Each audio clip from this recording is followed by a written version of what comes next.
This is West African Voice Network.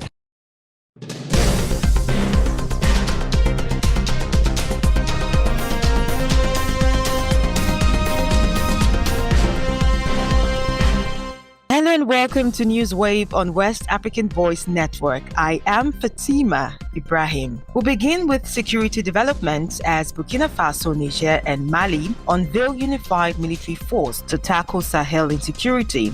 Burkina Faso, Niger and Mali have announced the formation of a unified 5,000-strong military force aimed at combating jihadist violence in the Sahel region. Niger's Defense Minister Salifou Modi revealed in a televised interview that the force is nearly ready and expected to become operational within weeks. It will include aerial, ground and intelligence resources supported by a centralized coordination system. The three nations, all former French colonies, experienced military coups between 2020 and 2023, leading to the formation of the Alliance of Sahel States, AES, last year. Since the coups, the countries have distanced themselves from France, expelled French forces, and sought new alliances, including with Russia. The Sahel region, spanning 2.8 million square kilometers, has been plagued by a decade of jihadist violence linked to Al-Qaeda and Islamic State groups. The new force aims to bolster security and protect the region's citizens, with Modi emphasizing the shared threats faced by the three nations. And staying on security matters, Nigeria prosecute over 100 individuals linked to terrorism financing. The Nigerian president, Bola Ahmed Tinubu, has revealed that his government has successfully prosecuted more than 100 individuals involved in financing terrorism over the past 2 years. The milestone is part of the government's intensified efforts to combat financial crimes and disrupt funding channels for terrorist groups such as Boko Haram and the Islamic State West African Province. Secretary to the Government of the Federation, Mr. George Akume, representing President Tinubu, made this disclosure at the National Anti-Money Laundering, Combating Terrorism Financing and Counter-Proliferation Financing Compliance Summit held in the nation's capital, Abuja. President Tinubu emphasized the importance of targeting the financial networks sustaining terrorism, stating that by taking away the funds, resources and material support behind insurgent groups, they are denying them the ability to inflict terror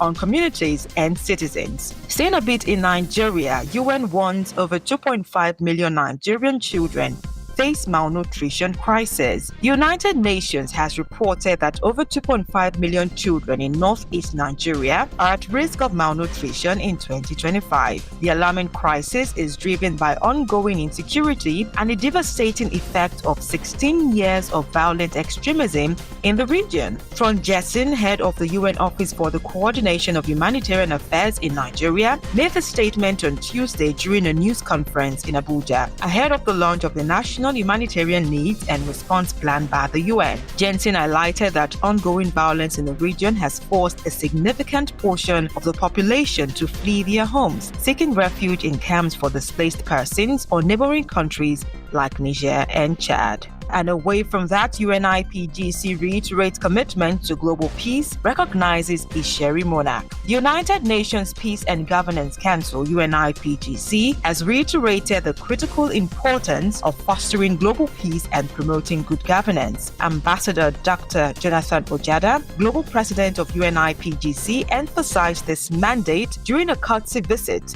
to the newly crowned Onisheri of Isheri, His Royal Majesty Oba Ibrahim Olasokomi Lawal Bello. In his remarks, Ambassador Dr. Ojada highlighted UNIPGC's focus on advancing key sustainable development goals, including poverty eradication, quality education, sustainable peace, strategic partnerships, and recognizing reputable figures in society. We now turn to Benin Republic, where several online media outlets have been suspended for regulatory violations. The High Authority of Audiovisuals and Communications, HAC, announced on Tuesday that the affected outlets were sanctioned for disseminating content that breached the country's media laws. The HAC stressed the importance of ethical journalism and strict adherence to regulations to uphold public trust and accountability. accountability. Experts in international relations have noted that this decision underscores Benin's commitment to promoting professionalism and maintaining high standards in its media landscape. While the suspended outlets have yet to issue a statement, media analysts view this move as a strong reminder of the need for compliance within the rapidly evolving digital media sector. And that wraps up Newswave today. For more news from the region and beyond, visit wavn.org. You can stay connected with us on X,